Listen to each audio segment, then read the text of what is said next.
우리가 한 해 한 해 보내면서 우리 하나님께 영광과 찬송을 돌리는 이 모든 일들에 대하여 우리가 기쁨으로 잘 감당해야 될 줄로 압니다.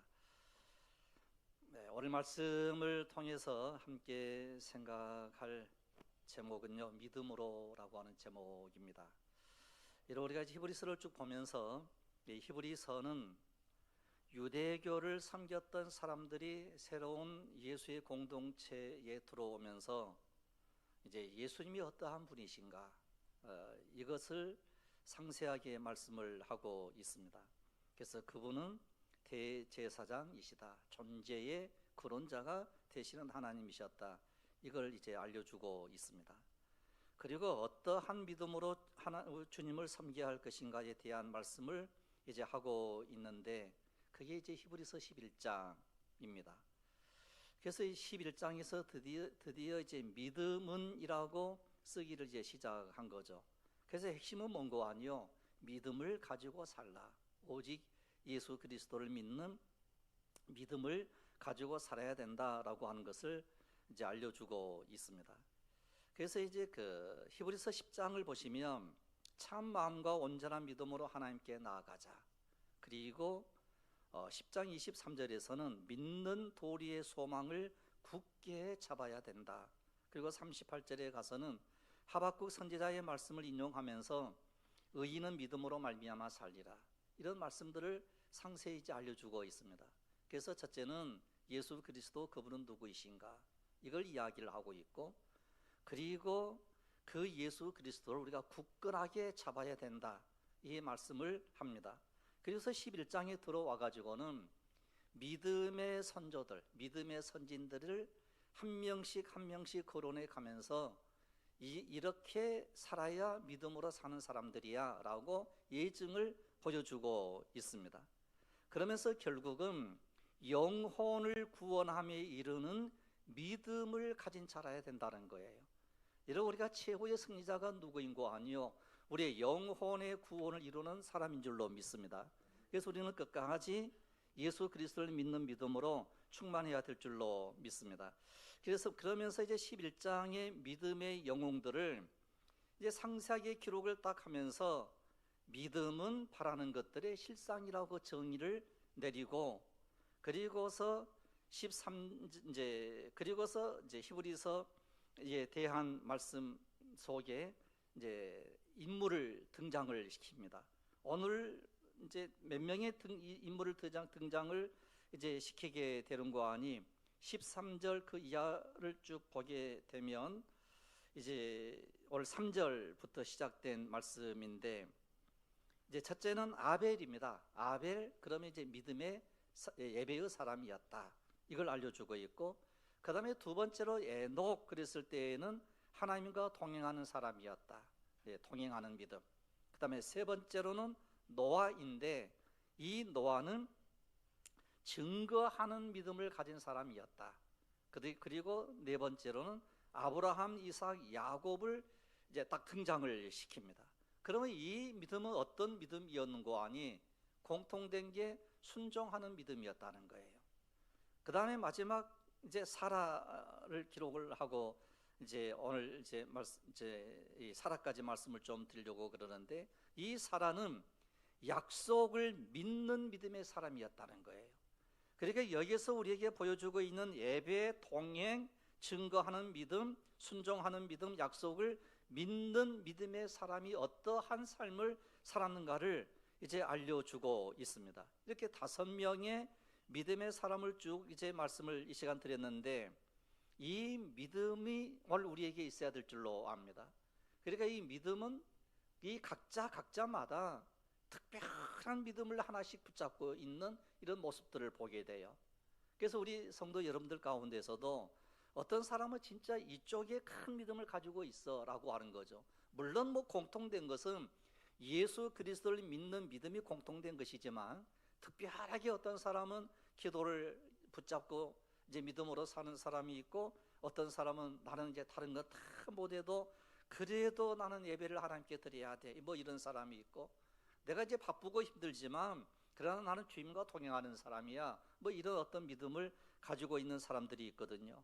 그래서 이 시간 이 사라까지 통해 가지고 우리가 어떠한 믿음을 우리가 붙잡아야 할 것인가를 우리에게 말씀을 이제 해주고 있습니다. 그래서 이제 히브리서 기자는 이 당시의 네로 황제에 의해서 고통을 하면서 신음하는 그 당시 믿음의 사람들에게 이제 서신서를 썼습니다. 그래서 이들은 주로 유대인들이었고 그들이 예수를 믿다 보니까 핍박이 심해요. 억압이 심해요. 그래서 이게 안 되겠는데 그러면서 내가 다시 유대교로 돌아갈 거야. 뭐 이래서 이제 예수의 새로운 공동체가 약간 흔들리기 시작을 하고 믿음이 흔들리기 시작을 했습니다. 그래서 유대교로 내가 다시 돌아갈 거야. 뭐 이런 사람들이 점점 생기기 시작했을 때 이 히브리서 기자가 누구인지는 모르지만 이 히브리서를 쓸 필요성을 느껴가지고 이 히브리서를 기록을 했거든요. 그래서 그들은 성전 제사를 이제 좋게 생각을 한 거예요. 그래서 성전에 들어가서 옛날처럼 다시 예배를 드려야 돼. 뭐 이런 생각을 했던 겁니다. 그래서 이제 결국 이 히브리서를 통해서 그들을 위로하고 격려하고 축복하면서 이제 이 교인들을 분석을 해봤어요. 어떻게 흔들리고 있는가. 이제 그래서 첫째는 2장 1절에 흘러 떠내려 가는 사람들이 있다라는 거예요. 믿음을 붙잡기는 붙잡았는데 그 믿음이 그냥 뭐 흘러내려가는 거예요. 두 번째로는 구원을 등한히 여기는 사람들이 있다라는 거예요. 세 번째로는 마음을 강팍하게 하는 사람이 있었다라고 히브리서 3장 15절에서 말씀을 합니다. 여러분, 우리의 믿음은 우리의 삶이 서로 강팍해지면 안 되거든요. 그 다음에 네 번째로는 말씀의 초보를 다시 배워야 할 만큼 이 신앙생활에 있어서 심각한 사람들이 생겨나기 시작을 했어요. 그래서 이제 10장 이제 9장 10장에 뭐 이제 이르기까지 이제 예수 그리스도를 다시 이제 붙잡으라고 계속 권면을 이제 하고 있습니다. 그래서 9장까지 이런 말씀을 하고 난 다음에 10장에서 이 우리가 마음의 뿌림을 받아 양심의 악을 깨닫고 몸을 맑은 물로 씻었으니 참 마음과 온전한 믿음으로 하나님께 나아가야 돼. 뭐 이렇게 이제 권면을 합니다. 뭐 이 말씀을 이제 드린 적이 있습니다. 그리고 우리는 온전한 마음으로 하나님께 나아가는 믿음이 우리에게 있어야 될 줄로 압니다. 그러면 이제 믿음에 대한 정의를 이제 어떻게 내리는고 하니 바라는 것들의 실상이라고 이렇게 번역을 해요. 우리가 이제 히브리서 11장 1절 말씀을 너무 잘 아는 내용이거든요. 그런데 좀 어딘가 모르게 좀 어려운 점이 있어요. 그래서 이제 현대어를 번역을 보면 이 현대어 그 번역의 그 표제에는 믿음 이렇게 해놓고 믿음은 무엇입니까? 이렇게 해놨거든요. 그러면서 이제 이렇게 번역을 했습니다. 믿음은 우리가 바라는 것이 반드시 이루어진다는 확신을 갖는 게 아니겠습니까? 또한 아직 눈앞에 보이지 않는 미래의 일일지라도 우리가 기대하는 것이 반드시 우리를 기다리고 있다는 것을 의심하지 않는 게 아닙니까? 이렇게 번역을 했어요. 그러니까 이제 이 번역을 이렇게 쉽게 이제 번역을 해놓고 보니까 미래의 일일지라도 그리 미래에 대한 일이 우리에게 많이 있거든요. 이 성경의 미래에 이렇게 이루어지게 될 거다. 그래서 이제 구체적인 말씀을 좀 보게 되면 구약 성경은 오실 예수 그리스도에 대한 미래를 예언해 놓은 책이에요. 그리고 또 우리 예수님께서 이 모든 언약의 말씀을 다 성취를 했거든요. 다 이루어졌어요. 이루어진 이 말씀을 가지고 우리는 복음을 전하고 예수를 믿어 우리가 구원받은 사람이 된 줄로 믿습니다.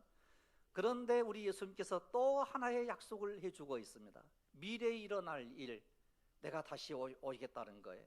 내가 구름을 타고 올라간 이 모습 이대로 다시 내가 내려오겠다, 너희들에게 오겠다, 재림하실 예수 그리스도. 그러면서 그 시와 그때는 아무도 모르나니 오직 하늘에 계신 아버지만 아시느니라 그랬습니다.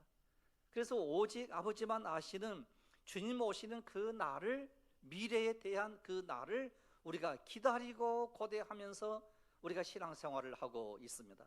그래서 어떤 어려움이 있고 역경이 있고 고난이 우리에게 설사 있다 할지라도 다시 오실 예수 그리스도 우리가 기다리면서 여기까지 온 줄로 믿습니다. 그리고 믿음의 조상들에 대한 말씀을 길게 한 사람 한 사람 들어가면서 상세하게 설명을 하고 있는 그 사람들의 이름이 이제 아벨로부터 시작을 해가지고 오늘 말씀드렸던 이 사라, 그리고 그 외에도 쭉 믿음의 용사들을 계속 기록을 하면서 마지막에는 뭐라고 말씀을 하는고 하니 셀 수 없을 만큼 믿음의 사람들이 있었다라고 하는 거예요. 이런 그 가운데에 우리들도 그 속에 포함이 되는 은혜가 있기를 원합니다. 믿음의 선조들의 그 이름 속에 우리의 이름도 거기에 기록이 된다라고 하면 얼마나 좋겠습니까? 그래서 결국 우리가 영원한 하나님의 나라가 이루어지는 그날까지 믿음을 지키는 은혜가 우리 속에 있어야 될 줄로 압니다. 그래서 믿음으로 아벨은, 믿음으로 에녹은, 믿음으로 노아는, 믿음으로 아브라함은 이렇게 이야기를 하고 있습니다. 오직 믿음으로 했다는 거예요. 이런 우리가 믿음으로 행하는 이와 같은 은혜가 우리 속에 있다라고 하면 이것이 커다란 축복인 줄로 믿습니다. 그래서 첫째로 다 믿음을 따라 죽은 사람들이었다는, 공통된 게 믿음을 따라 죽은 사람들이다, 이런 말씀을 해요. 이 말은 평생 믿음의 원리를 따라서, 즉 하나님의 말씀에 따라서 살았던 사람들이라는 거예요. 이런 오늘 우리가 평생 동안 믿음의 원리를 따라서 믿음대로 사는 은혜가 있기를 원합니다. 그러면 먼저 이 시간 우리가 좀 깊이 생각하려고 하는 게 이 아벨의 믿음이에요. 이 첫 번째로 아벨은 이렇게 나오거든요. 그래서 4절에 믿음으로 아벨은 가인보다 더 나은 제사를 하나님께 드렸다라고 말씀을 하는데, 여기에 진짜 그 좀 귀중한 이제 말씀이 하나가 있다고 하면 가인보다 이렇게 나오거든요. 그러니까 가인도 하나님께 예배를 드리는 자였다는 거예요. 그런데 아벨은 가인보다도 더 나은 제사를, 즉 예배를 하나님께 드렸다라고 하는 것이거든요.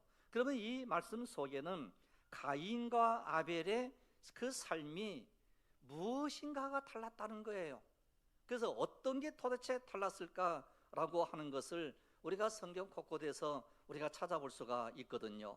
그래서 가인과 아벨에 관해서는 창세기 4장에 상세하게 기록을 하고 있는데, 이 히브리서를 우리가 잠시 좀 이제 접어두고 가인과 아벨을 살피는 그 중심, 혹은 제사, 혹은 예배인데, 두 사람의 그 예배에 어떤 차이가 도대체 있었을까?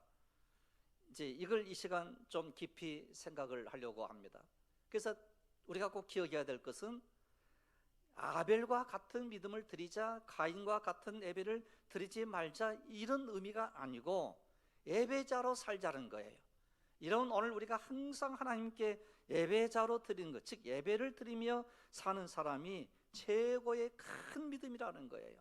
우리가 다른 일 다 젖혀두고라도 우리가 하나님께 예배를 드리는 사람이라고 하면 이게 첫째 되는 것이다 라고 하는 것입니다. 그래서 우선 두 사람은요, 하나님 다 예물을 드렸다는 것에서는 차이가 없어요. 거기다 아예 예수를 믿지 않는 사람들이 많은 시대에 사는 이제 우리이고 보면, 이제 많은 사람들 가운데서 예배당에 나와서 예배를 드린다라고 하는 것만으로도 대단한 그 믿음을 가지고 있는 사람이다 라고 하는 것을 알 수 있거든요.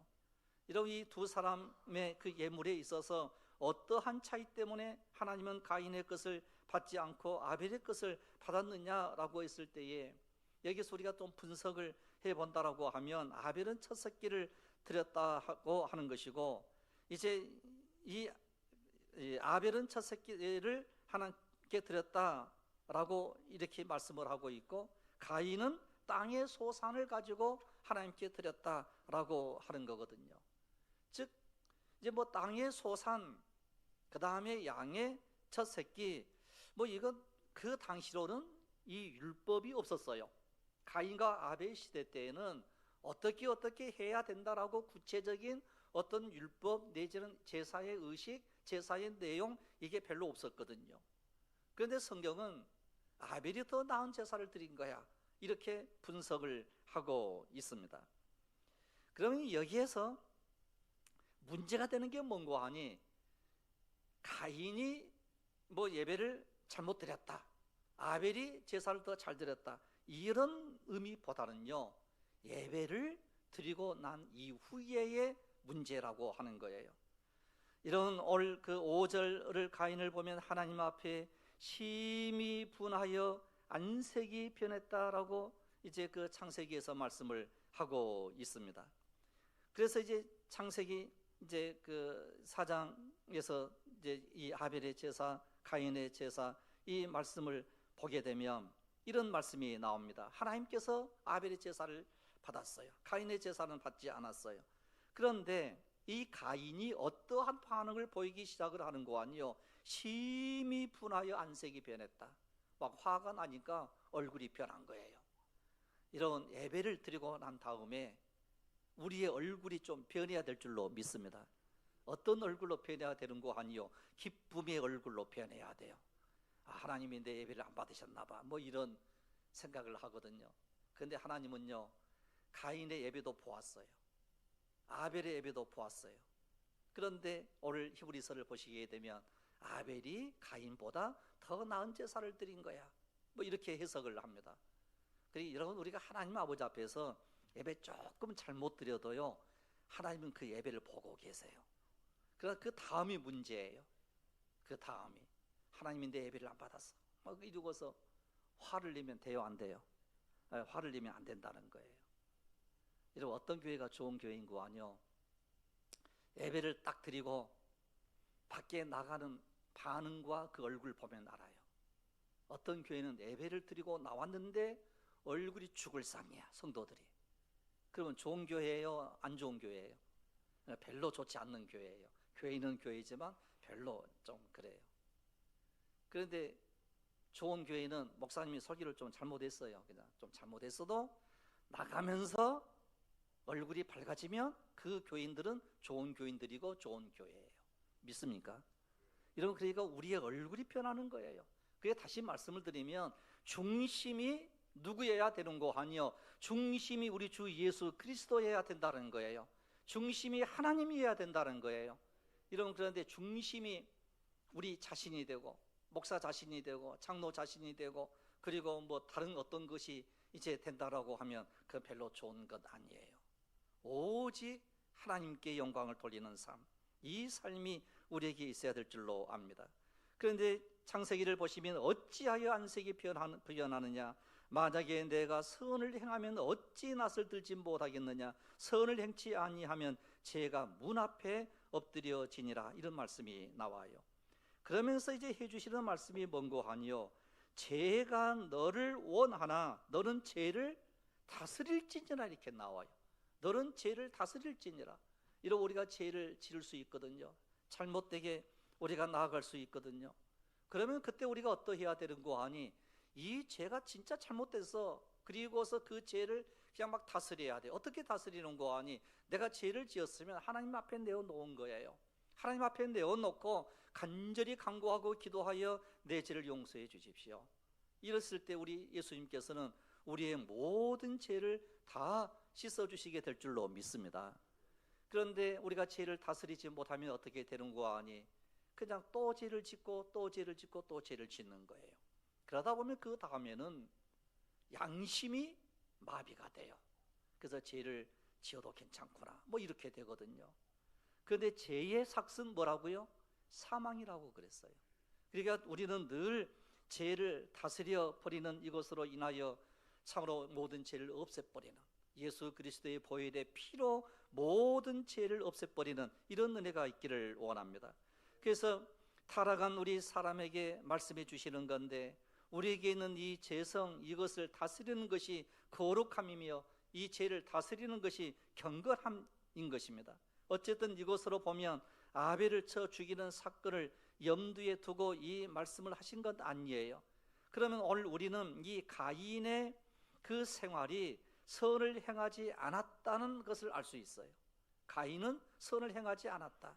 그렇다면 우리는 바로 가인의 생활이 선을 행하지 않았다는 결론을 얻을 수 있는데, 실제로 가인에게 하나님을 경외하는 마음이 있었다고 한다면 자신의 예배가 연락되지 않는 이유를 자신에게서 찾아야 된다는 거예요. 왜 하나님이 내 예배를 받지 않으셨을까? 그리고 하나님께 묻는 거예요. 하나님, 내가 예배를 드리기는 드렸는데 하나님이 왜 저희 예배를 받지 않으셨습니까? 그리고 하나님께서 가르쳐 주실 것 아니에요? 이런 성령은요, 우리에게 늘 가르쳐 주시는 거예요. 그래서 우리는 늘 깨닫게 해주세요. 그러면서 이거구나 하고 깨닫고 난 다음에 하나님께 그대로 예배를 드리면 되거든요.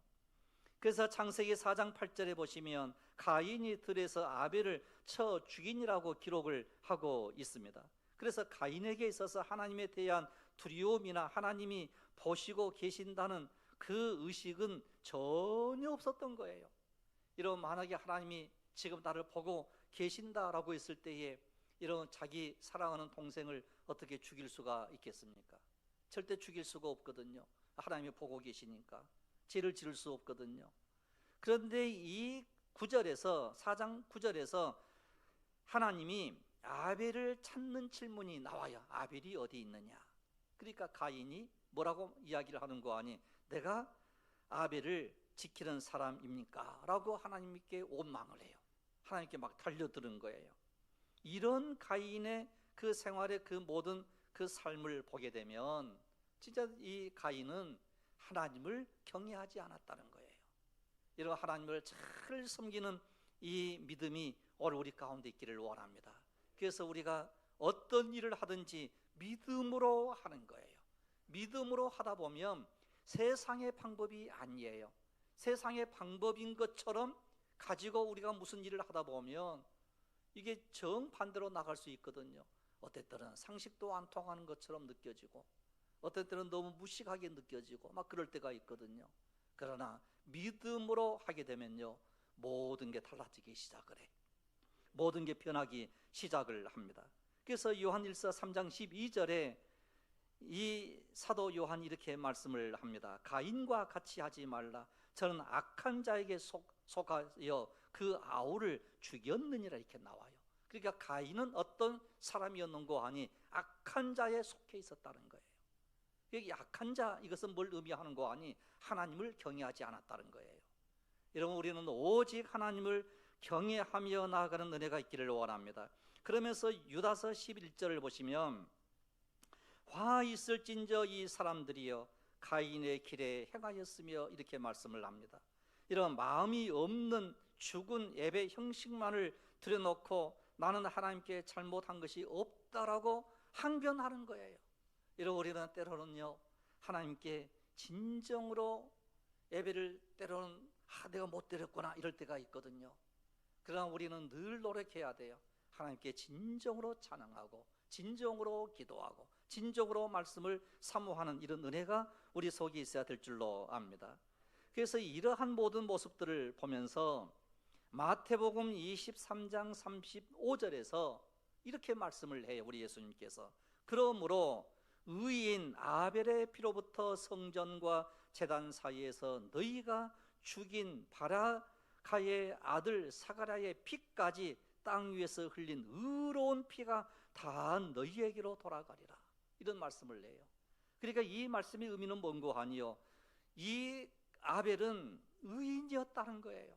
하나님을 잘 섬기는 것으로 하나님께 예배를 드렸던 사람이라는 거예요. 그래서 예수님은 의인 아벨이라고 부르십니다. 그가 얼마나 의로운 삶을 살았는가라고 하는 것을 알 수가 있습니다. 그러나 가인은 그러하지 못했다는 거예요. 악인이었다는 거예요.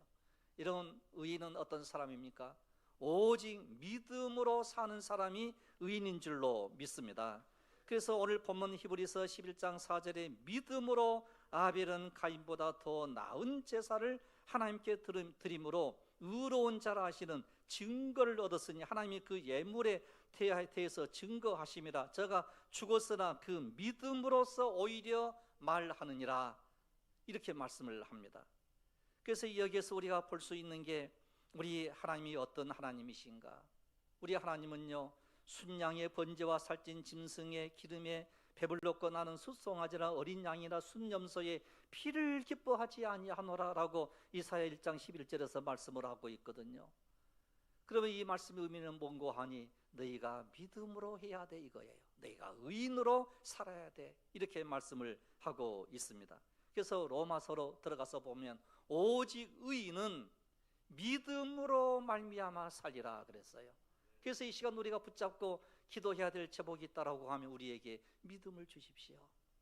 그래서 이제 우리가 어떠한 믿음을 우리가 첫 번째로는 가져야 할 것인가에 대한 것을 이 아벨을 통해서 우리가 볼 수 있는 게 예배를 하나님께 잘 드릴 수 있는 믿음을 주십시오. 이 기도가 반드시 우리에게 필요로 하더라는 거예요. 그래서 우리가 하나님께 예배를 잘 드리기만 해도 믿음의 소공자가 될 수 있다. 이걸 알려주는 게 아벨의 믿음이에요. 그런데 이 아벨이 우리 하나님께 예배를 드리고 난 이후에 이제 이 형 가인에 의해서 죽임을 당했거든요. 그러니까 어떻게 보면 한번 예배 드리고 순교를 한 거예요. 그러다가 여호와의 이름이 불러지질 않았어요. 그리고서 나중에 우리 하나님께서 아벨 대신에 셋을 허락해 주시고, 그리고 그 후손 에노스를 통하여 비로소 그때에 어떤 일이 일어나는 거 하니 여호와의 이름을 불렀더라 이렇게 나와요. 그때에야 비로소 여호와 이름을 불렀다라고 하는 것은 그때에야 비로소 예배가 다시 회복이 됐다는 거예요. 다시 말씀을 드리면 우리가 예배의 때로는 실패자가 된다 할지라도 예배를 회복해야 된다는 거예요. 그러니까 우리가 이런 주일이 되면요 기쁜 마음으로 예배당에 올라오는 거예요. 이 예배를 드리는 거예요.